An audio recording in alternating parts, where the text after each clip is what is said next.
São quantos exames hoje? 75 exames. Eu fazia esporte, musculação. Eu era assim, bem assim, bonita, assim, sabe? Provavelmente, ela desenvolveu a Asia Síndrome depois de uma rejeição ao implante de silicone. Você, jovem, sabe que vai morrer e não ter o que fazer. Piscar o olho uma vez é sim. Ainda no início da doença, Emerson criou orientações para quando ficasse totalmente paralisado. Eu adoro escovar os dentes, por favor, me perguntar. Dá para ver que ele se preparou bastante. Ó, na entrada a gente já consegue ver uma foto dela. Eu fui a última pessoa a falar com ela, antes dela falecer. Ela, tá vendo a ministra Carmen Lúcia? Olha. Na mesma época, a Margarete fez um testamento. Se eu morrer em consequência da falta de medicamentos por atraso, desejo que denunciem o Ministério Público esse descaso com a vida. O Brasil tem 13 milhões de portadores de doenças raras. O Profissão Repórter acompanha a luta de quem não consegue tratamento com remédios de alto custo. Você viveu o dia pensando, graças a Deus, Deus me deu esse dia, amanhã me dá um dia de novo de vida para me poder seguir e tentar criar as filhas minhas, né? Quer ver a mamãe? São 7, quase 8 meses sem medicação. Que às vezes eu não sou importante para o ministro da Saúde, para o governo, mas eu sou tão importante para minha família.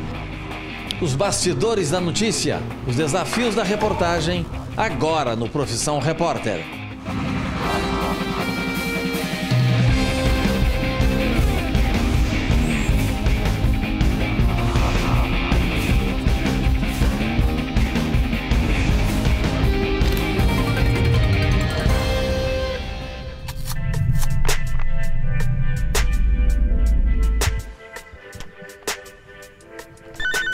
Oi. Bom Prazer. Prazer. Meus sentimentos, viu? Obrigada. Licença.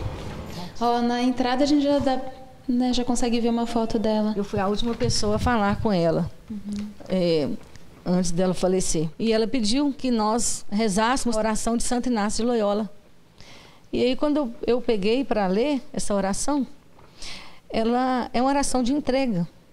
Então, ela já estava se entregando. Margarete, irmã de Ruth, morreu em fevereiro deste ano por complicações de uma doença rara, a hemoglobinúria paroxística noturna, chamada de HPN. A situação se agravou quando o fornecimento do remédio de alto custo que controla a doença foi interrompido. De junho de 2017 para cá, parou de receber. O Ministério da Saúde, não só ela, como todos os pacientes portadores de doenças raras que tinham decisão judicial favorável, deixaram de receber esse medicamento, né? E em novembro ela recebeu uma dose emergencial, depois de muita luta, mas que foi o suficiente só para um mês. E ficou sem esse medicamento até fevereiro, até ela falecer. Solires, o remédio que Margarete tinha que usar continuamente, não existe no Brasil. Tem que ser importado pelo governo. Mas em dezembro de 2016, o Ministério da Saúde trocou a importadora do remédio. E a nova empresa apresentou um documento que, segundo a Anvisa, é falso. Por isso, ele parou de ser distribuído. Ela, tá vendo a ministra Carmen Lúcia? Olha. Então, ela representava os portadores de doenças raras do Brasil. Nessa época, ela já estava sem tomar o remédio? Já estava sem medicamento. Ela está falando dos pacientes que já morreram, dos que estão no corredor da morte, porque ficaram sem medicamento, e está questionando o ministro. Isso sabe? foi quanto tempo antes dela falecer? Uns 3 meses antes. Na mesma época, a Margarete fez um testamento. Se eu morrer em consequência da falta de medicamentos por atraso, desejo que denunciem o Ministério Público esse descaso com a vida. A Margarete deixou no testamento dela uma lista com nomes de pacientes aqui de Belo Horizonte que também estão à espera de remédio. E eu vou ligar para cada um deles. Dessa lista que a Ruth me passou, 2 pessoas já faleceram por conta da falta de remédio. Ao todo, 18 pessoas morreram por complicações da doença, que o remédio poderia controlar. Ligamos para os outros 8 pacientes da lista. Há quanto tempo você está sem o remédio? Vai fazer 8 meses. 8 meses. Há 6 meses já sem medicamento. Passa mal, a hemoglobina dele baixa, né? Alô, Alex Silver? É ele que fala. Umas 2 semanas atrás eu estava bem ruim, sabe? Passei muito mal, perdendo muito sangue na urina. Você poderia nos receber hoje? Tem como.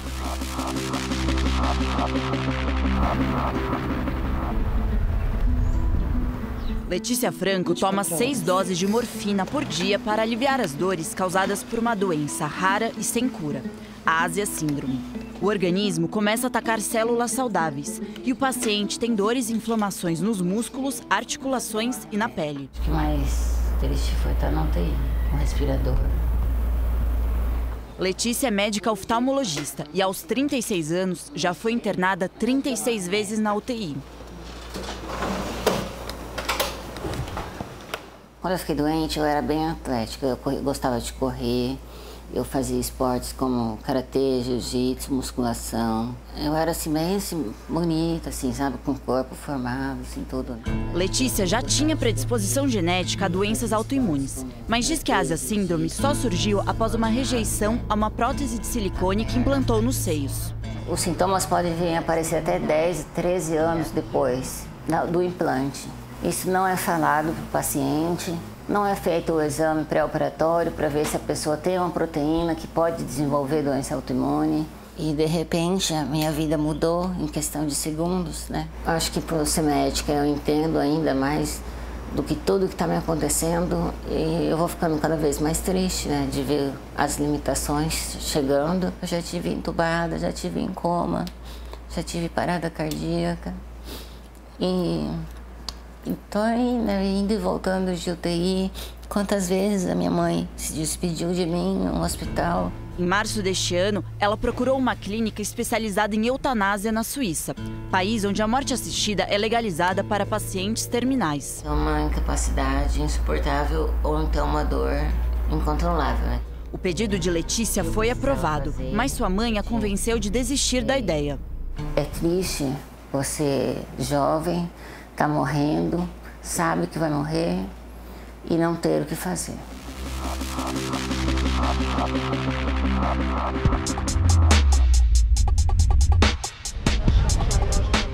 Encontramos Alex, que é portador de HPN, na hora que ele estava saindo para buscar as filhas na escola. Fiquei perto, da praia a pé. Depois que eu comecei a tomar medicação, eu tive vida normal, eu tive filhos, pude praticar esporte, pode fazer tudo, uma vida normal. Oi, Alana. Oi. Que bonita. E essa aqui é a Beatriz aí. Oi, Beatriz. Tudo bem? Se você não estivesse tomando medicamento, você teria tido elas? Provavelmente nem estaria vivo mais. Alex descobriu o HPN quando teve uma trombose em 2013. Ficou 3 dias em coma, mas melhorou ao tomar o remédio. Agora está há 6 meses sem a medicação. Porque cada dia a gente tem uma notícia triste. Hoje mesmo, pra você ver, mais um paciente que tem essa doença HPN chegou a falecer, né? Se estivesse tomando medicamento, eu tenho certeza que não. Durante os 6 meses sem o remédio, o Alex chegou a ser internado em estado grave. Que esse remédio chegue para ele o mais rápido possível. Como foram esses dias que ele teve essa crise e ficou internado? Ele nem andava, nem nada, amarelo, olho amarelo, sabe? Depois de deixar as gêmeas na sogra, Alex tem que voltar a trabalhar. É muita pegada. Nossa, o papai fica doido, né, neném?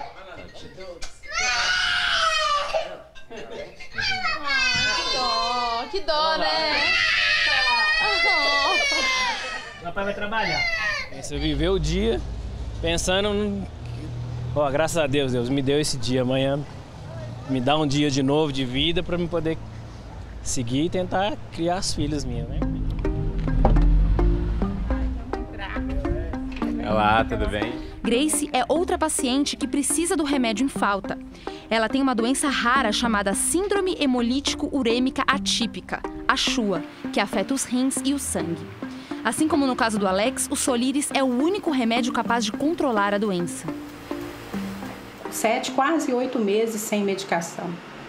Aí passei por uma internação agora, tive uma crise agudizada, eu quase tive a falência do meu rim. E ontem eu fui ao médico, né, levar uns exames, e ele falou comigo, Grace, se a gente continuar sem medicação, o caminho que tem é a diálise. Parece que a gente é só assim uma estatística, um número, é essa sensação que eu tenho, sabe? Que a gente não passa por um ser humano, que às vezes eu não sou importante para o ministro da Saúde, para o governo, mas eu sou tão importante para minha família. Eu sei que foi feita uma compra, a gente sabe que esse remédio vai chegar, mas a gente não sabe quem vai receber. A médica Letícia provavelmente desenvolveu uma doença incurável depois da rejeição a uma prótese de silicone. No começo do ano, ela chegou a se despedir dos amigos pelo Facebook. A doença dela acabou reunindo vocês dois, né? Sim. No final. Guilherme Vini namorou Letícia há 10 anos. Quando soube da doença, os dois reataram o namoro. Essa rotina era bem diferente. Totalmente. Desde então, Guilherme divide seu tempo entre trabalhar na transportadora da família e cuidar de Letícia. Nos próximos anos, ela continuar precisando desses cuidados. Você está preparado para cuidar dela? Sim, claro. Passei 10 anos distante dela e nada mudou perto dela, não vai mudar. O casal vai viajar para São Paulo. Letícia marcou uma consulta com mais um especialista em busca de tratamento para a doença. Mas antes, ela precisa atualizar todos os seus exames de sangue. São quantos exames hoje? 75 exames. Essa grade é só dela.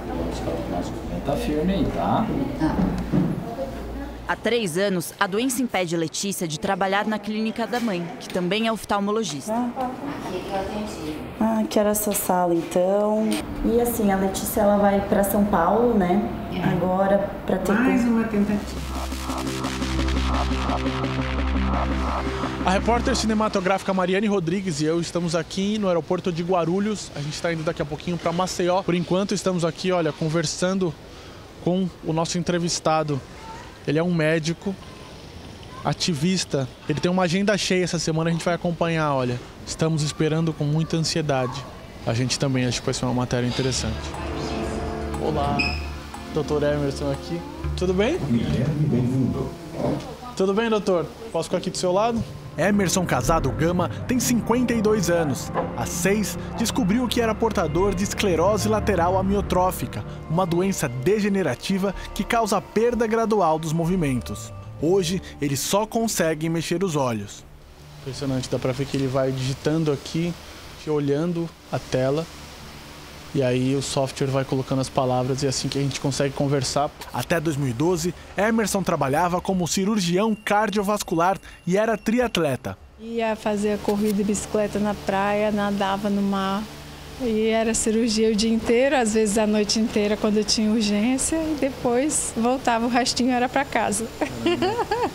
Mesmo com todas as limitações da doença, Emerson se mantém presente na família e na educação dos 2 filhos.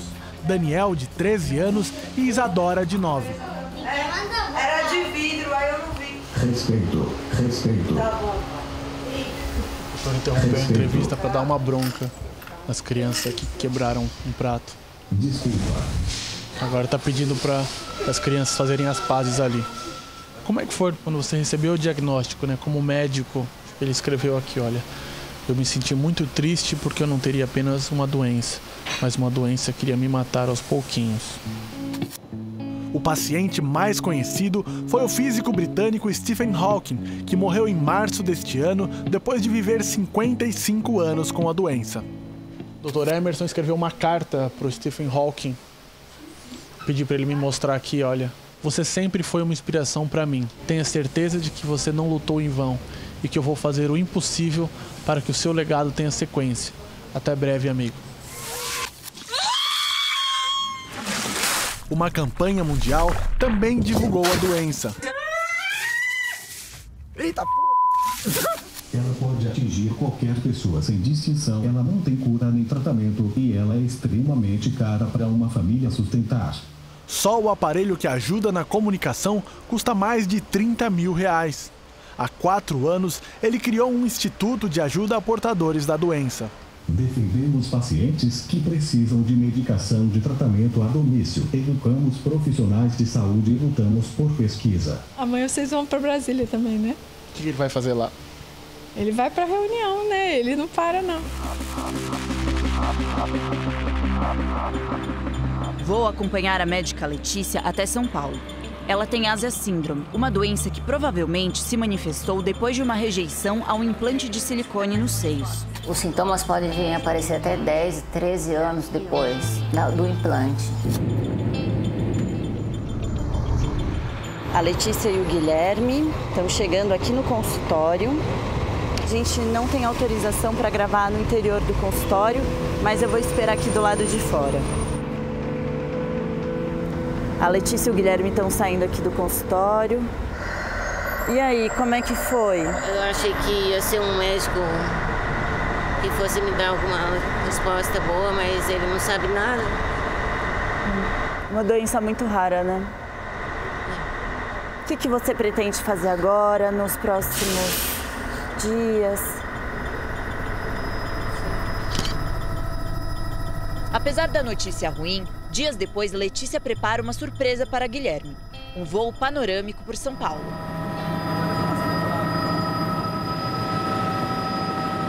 Letícia, por que você decidiu fazer essa surpresa para ele? Para mostrar quanto eu amo ele e agradecer que ele me devolveu a vida. O Guilherme me ligou dizendo que ela passou mal, ela pegou uma pneumonia e está voltando às pressas para Cuiabá hoje. Ela vai ser hospitalizada nessa madrugada.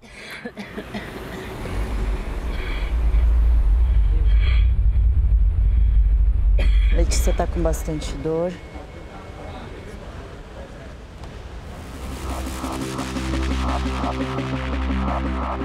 Na entrada a gente já consegue... 18 pessoas morreram depois da interrupção da entrega do Soliris, um remédio de alto custo que tem que ser importado.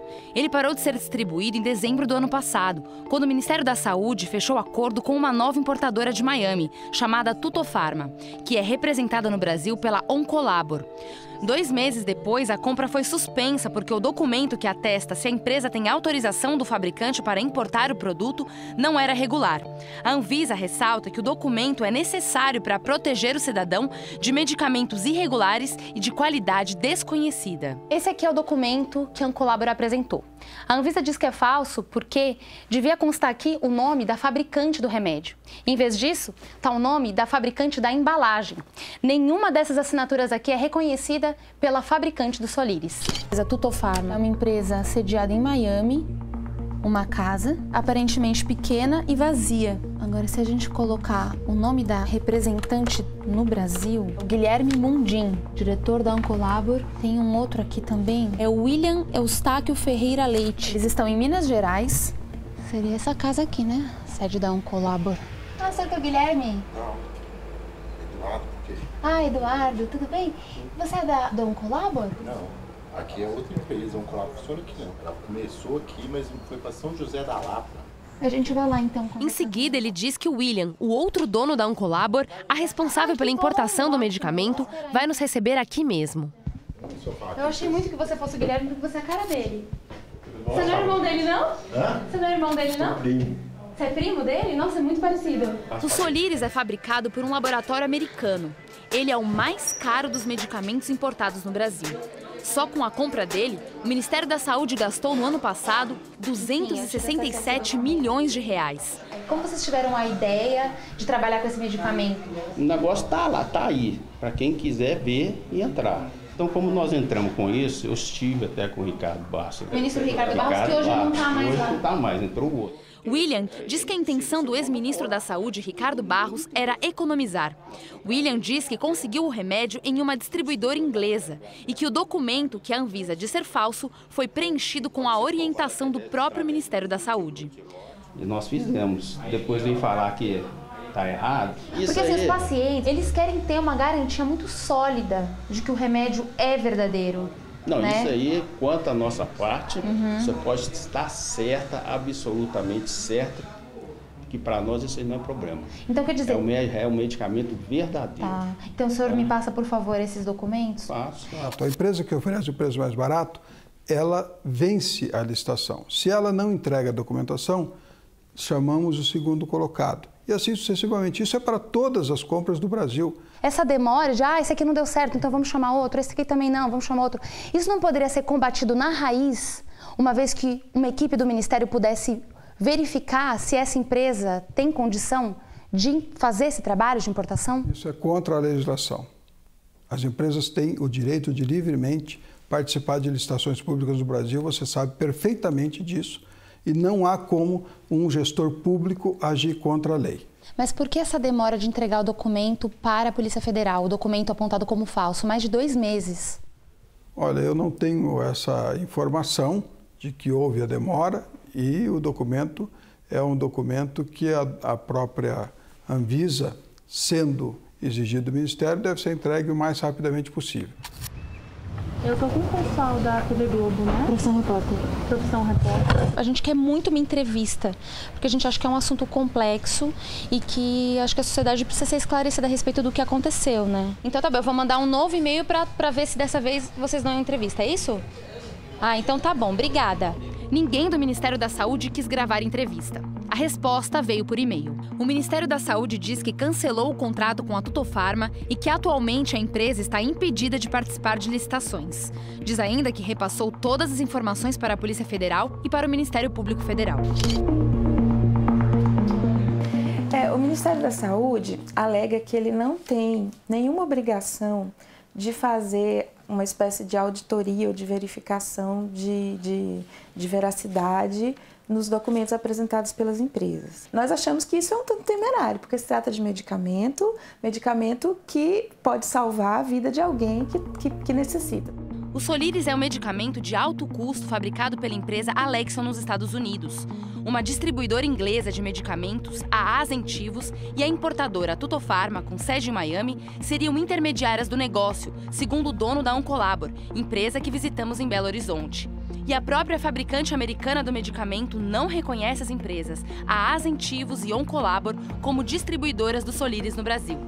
E o Ministério Público diz que surgiu mais uma suspeita na compra do remédio pelo Ministério da Saúde.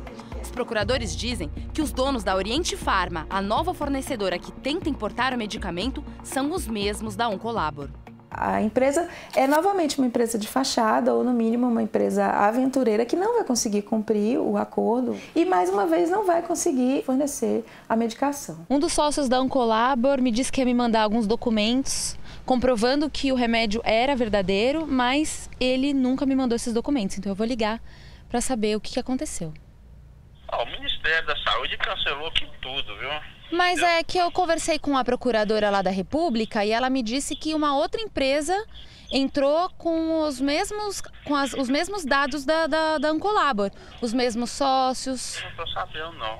Nós não entramos, simplesmente não entramos, nem com outra empresa e nem com a nossa empresa. Mas o senhor poderia me passar aqueles documentos lá que atestam a veracidade que o remédio é verdadeiro? Pode estar certa, absolutamente certa, que para nós isso não é problema. Então quer dizer... É um medicamento verdadeiro. Tá. Então o senhor me passa, por favor, esses documentos? Passo. Eu não sei por que você ainda está com isso até hoje, porque a gente já foi suspenso. Sabe por que eu tô com isso até hoje? Eu vou te explicar por quê, William. Porque muitas pessoas morreram por conta do que aconteceu no ano passado.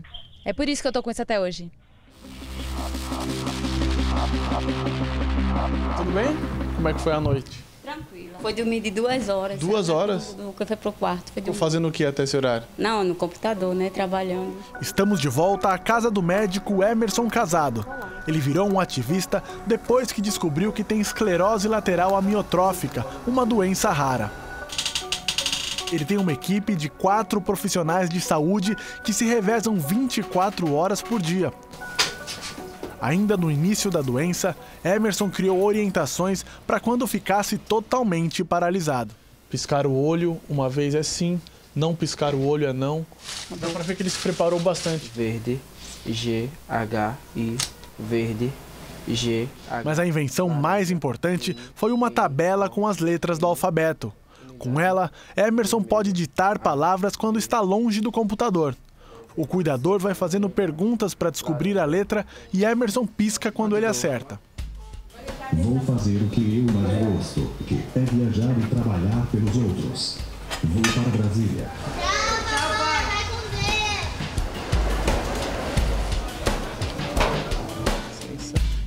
Olá. Acho que vai ser um grande dia. Eles não imaginam que alguém em minha situação venha tratar de temas tão importantes. A reunião mais importante de Emerson em Brasília era o Ministério da Saúde. Doutor Emerson. Secretário de Ciência, Tecnologia e Insumos. Emerson é um dos 13 milhões de brasileiros portadores de doenças raras que lutam por acesso a tratamento, remédios e equipamentos.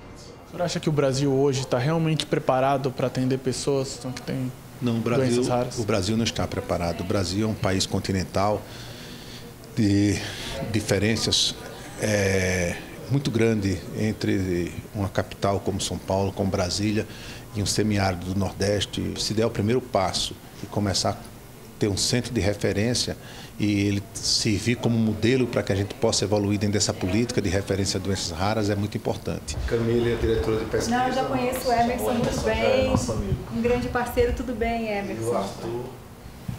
Doutor Emerson, está digitando aqui.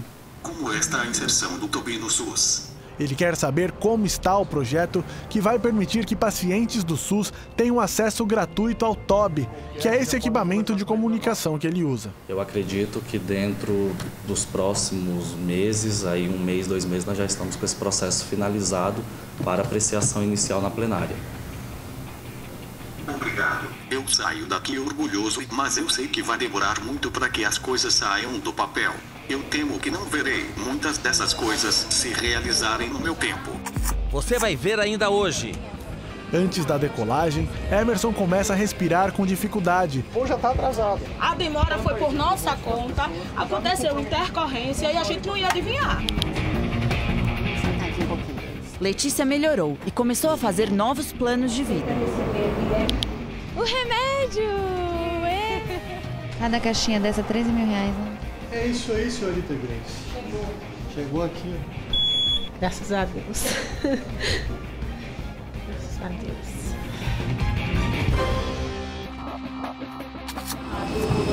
Depois de participar de uma série de reuniões em Brasília em favor de pacientes que, como ele, têm uma doença rara chamada esclerose lateral amiotrófica, Emerson está voltando para casa em Maceió. Uma funcionária da Avianca nos avisa que estamos autorizados a gravar a bordo sem identificar passageiros e a tripulação. Eles pediram só para a gente sinalizar para vocês a questão das imagens, questão de filmar passageiro, filmar funcionário de terra e a tripulação, para tomar cuidado de não aparecer essas pessoas nas imagens. Antes da decolagem, Emerson começa a respirar com dificuldade e pede para os enfermeiros aspirarem o acúmulo de secreção na traqueia. A gente vai tentar, tá, doutor Emerson? Porque essas chamadas nunca funcionam. Mas o plugue do aparelho não encaixa na tomada. Vocês não tem não aquelas, um adaptadorzinho não? Tem não. Ele precisa de um adaptador, aquele que é 2 chapinhas assim? Que é uma gentileza, se algum passageiro tiver um adaptador de tomada para nos emprestar. Esse aqui? Não. Ou já está atrasado. Sim. E foi combinado contigo, foi toda a diretoria. Mas olha só, o voo está atrasado.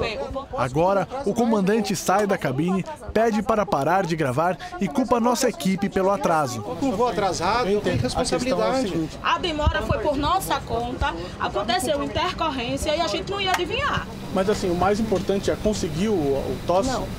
Ninguém tem adaptador?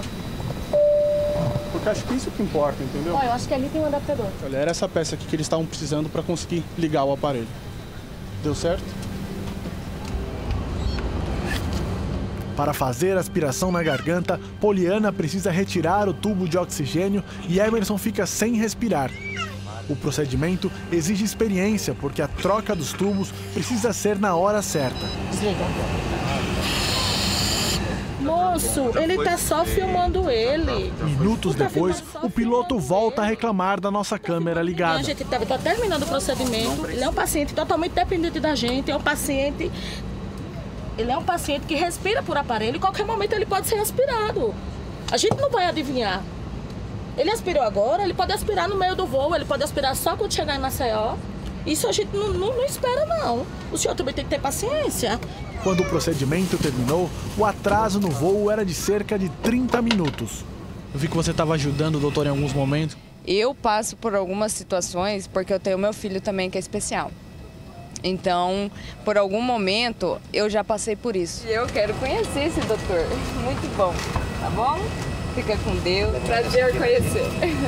Tchau, gente. Fica com Deus. Aproveita. A Avianca divulgou uma nota sobre o caso de Emerson Casado Gama. Disse que todos os procedimentos foram realizados de acordo com as normas da ANAC e que a empresa prestou o atendimento e o suporte necessários. Eu queria saber do doutor o que ele achou desse voo e do que aconteceu lá. Direita, rosa, U, V, direita, D, E, R, G, Vergonha. Ele disse que sentiu vergonha.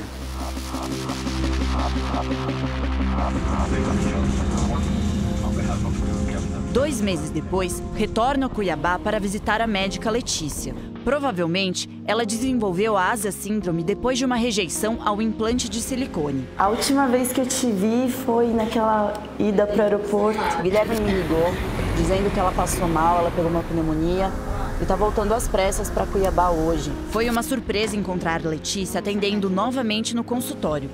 Ela diz que começou a se sentir melhor depois de passar por uma terapia experimental, ainda não aprovada pelo Conselho Federal de Medicina. Letícia melhorou e começou a fazer novos planos de vida. A senhora imaginava que sua filha fosse casar esse ano, sim? Imaginava que ia casar nunca. Era tão sozinha, né, mãe? Letícia, o que mudou então na sua rotina de tratamento? Então, eu não tomo mais aquele monte de morfina. Nesse tratamento experimental, ela toma remédios manipulados. São quase 50 comprimidos por dia. Dá quanto por mês isso? Ó, só das medicações manipuladas, acho que vai dar para uns 4 ou 6 meses, foi 5.500 mais ou menos. Dessas outras que eu gasto com osteoporose, dá em média de 4.700 por mês. Tá saindo tudo do seu bolso, isso? Primeiro dos meus pais, do Guilherme. Ninguém me prometeu uma cura, mas me prometeram qualidade de vida que eu tô tendo. Hoje a Letícia e o Guilherme estão casando no civil. Aceita receber o Guilherme? Letícia decidiu se casar no mesmo dia em que completa 37 anos de vida.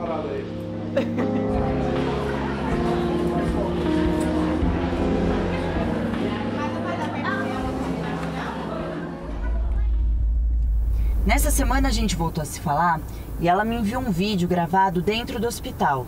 Ela foi internada mais uma vez.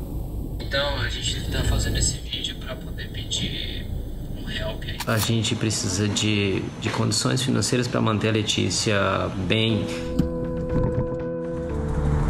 Pode entrar? Oi, Letícia. Tô com muita dor. Já tem umas 3 semanas que eu tô sem remédio. Você tá sem remédio? Porque eu não tenho dinheiro. Vocês têm alguns remédios ainda aqui. Tem pouca coisa. Então, para ajudar a pagar o tratamento, a Letícia e o Guilherme criaram uma vaquinha digital. Quanto vocês conseguiram arrecadar até agora? 4 mil. 4 mil e pouquinho. Né? Quanto vocês precisam? Coloquei aqui R$1 milhão. Sai mais de R$1.000 por dia de tratamento. Esse tratamento experimental que você estava fazendo em São Paulo, ele é um tratamento paliativo ou ele é um tratamento que pode te curar? Não, é um tratamento paliativo. O que pode curar é o que eu vou procurar agora. Letícia terá que fazer uma mastectomia radical, ou seja, retirar totalmente os 2 seios e remover a fibrose que se formou por causa da rejeição ao silicone. Depois que tira, tem uma chance grande de, com 5 anos, parar todos os sintomas. Eu prefiro muito mais ter a Letícia comigo, fazendo a mastectomia, do que não ter a Letícia. Finalmente, o remédio chegou na casa deles.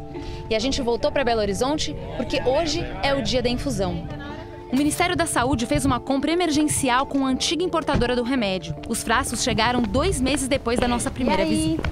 O medicamento a gente separou até uma geladeira própria para ele, também não tem que ficar assim. Nossa! Tá vendo? Quantos frascos você recebeu? 24. Isso aí dá em média de 3 meses por aí.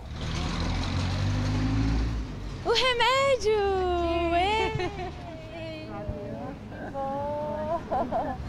Se precisar parar, você fala, tá, gente? Eu vou parar, assim...